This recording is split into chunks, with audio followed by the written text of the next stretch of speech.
Bonjour mes chers lions, je vous remercie de me retrouver pour cette guidance amoureuse trimestrielle. Alors, je la réalise en octobre, donc ça couvrira évidemment ce mois-ci, mais c'est surtout destiné à couvrir novembre et décembre sur le plan sentimental. L'occasion pour moi aussi de vous signaler que je viens de poster une vidéo au sujet de une nouvelle formule, un nouveau projet que je vous présente, la thérapie psychomagique des profondeurs par le tarot. Et donc, vous avez cette vidéo en suggestion en haut à droite, mais vous l'aurez aussi en fin de guidance. Et je vous invite à la regarder parce qu'il y a un concours qui vous permet de remporter votre propre tarot, qui vous permet de remporter un talisman réalisé par mes soins et que je vous envoie par colis chez vous, ou encore, pour certains et certaines d'entre vous, eh bien 100 € à valoir sur mon site. Donc n'hésitez pas à consulter cette vidéo que vous trouverez aussi sur ma page d'accueil. Mais recentrons-nous autour des énergies pour cette fin d'année 2022, mes chers lions, avec pour démarrer la carte de l'As d'épée, alors que nous essayons de déterminer eh bien, les besoins qui sont les vôtres sur le plan sentimental au cours du trimestre qui vient. Que vous soyez en couple, célibataire ou dans une situation intermédiaire, le conseil est le même. L'As d'épée, c'est le besoin de clarté. Vous avez besoin soit de faire entendre votre parole, de faire porter vos mots, de faire entendre votre vérité, et donc de ne pas lésiner sur la franchise, la sincérité, à laquelle peut s'allier évidemment un peu de diplomatie, hein, évidemment. Mais c'est vrai que l'As d'épée, c'est le besoin quelquefois de mettre les points sur les i et les barres sur les t, de trancher aussi dans le vif, c'est-à-dire de prendre une décision claire, mais tout ça parce qu'on réussit à obtenir de la lucidité sur une situation.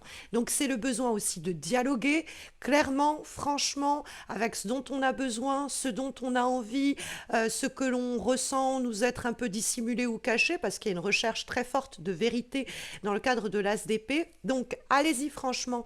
Si à la fin avant la fin de l'année, vous ressentez face à quelqu'un que vous avez rencontré ou avec qui vous êtes en relation, eh bien le besoin de faire entendre votre vérité, le besoin d'éclaircir une situation, d'avoir un dialogue à cœur ouvert, faites-le. Hein, ça fait partie de vos besoins pour le domaine sentimental. Donc, n'hésitez pas aussi à prendre des décisions drastiques. L'As d'épée, quelquefois, pour avoir plus de clarté, il a besoin de trancher dans le vif, ou il a besoin d'avoir plus de clarté pour être en capacité de trancher dans le vif. Donc ça peut être vous, être clair avec ce dont vous avez besoin, ce dont vous avez envie, et puis agir et dialoguer dans ce sens-là avec votre entourage, mais ça peut être aussi avec votre partenaire ou la personne que vous convoitez, ne pas y aller non plus à reculons, y aller franchement et aborder les sujets de façon frontale.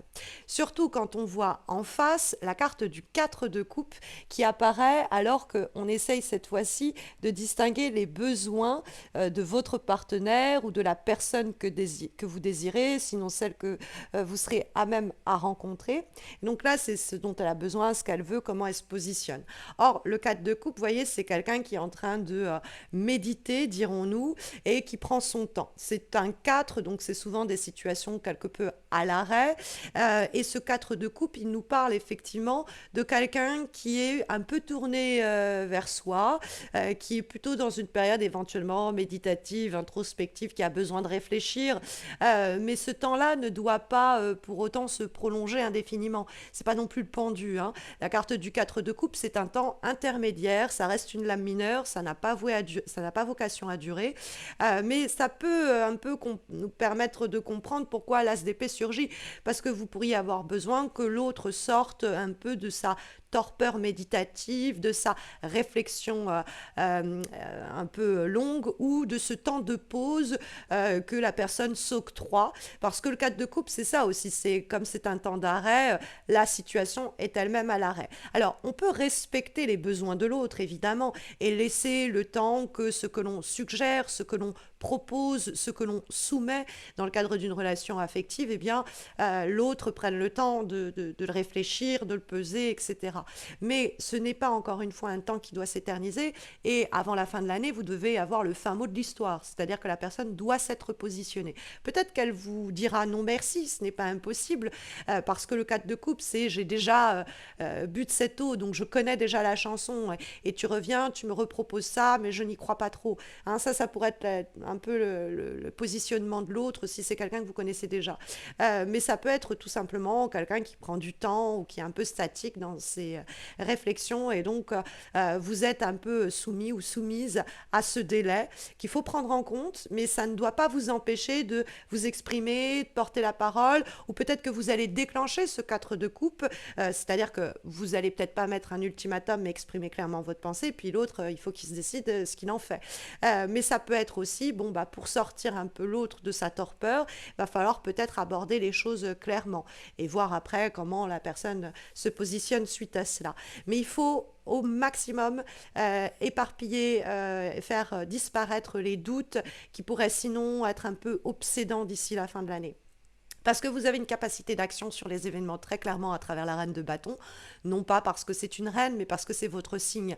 Vous êtes signe de feu, mes chers lions et lionnes, et la reine de bâton, elle apparaît précisément quand on essaie d'identifier les forces, que ce soit celles de votre relation, vos propres forces dans votre couple, dans le cadre d'une relation que vous voudriez voir émerger, ou dans une rencontre à venir alors que vous êtes célibataire.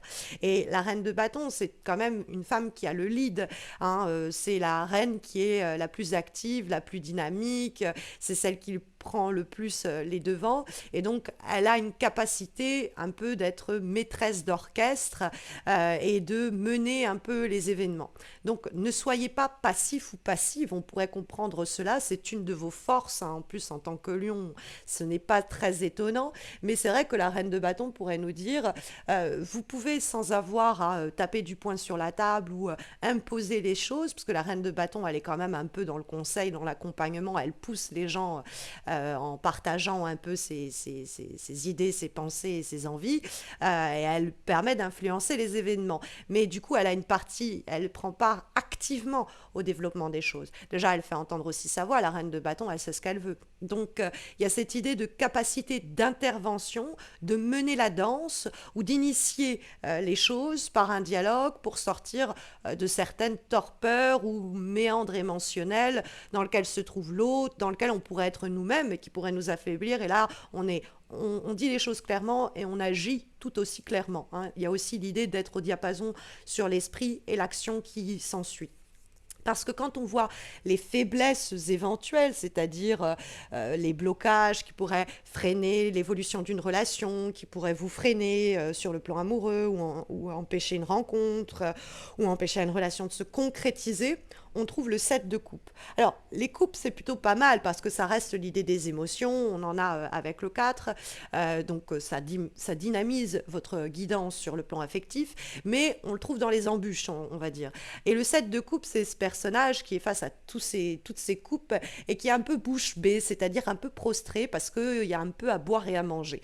Et le 7 de coupe, c'est rester dans ce flou, si vous voulez. C'est rester dans cette situation d'indécision, on a un peu le cul entre deux chaises pour dire les choses simplement, et on cultive, si vous voulez, cette confusion, hein. Donc ça peut être l'autre qui en est responsable parce que ça va rentrer en dialogue avec le 4 de coupe, par son indécision ou son incertitude, ça induit une confusion propre à vos rapports amoureux, et justement l'as d'épée il permet de trancher dans le brouillard et d'y voir enfin clair, parce que le 7 de coupe c'est un peu du brouillard, on a une situation en plus qui est suspendue dans les airs, donc qui n'est pas encore très concrète et pas très claire, et donc peut-être que si on laisse trop l'autre un peu se laisser aller dans ses méandres de pensée, cette personne peut nous garder dans une situation peu claire. En plus, ce 7 de coupe, ça peut être des fois une allusion aux tromperies, aux adultères, aux infidélités, à des situations où il y a un loup, où il y a un flou, et on la conserve comme ça, pas très claire. Donc il faut peut-être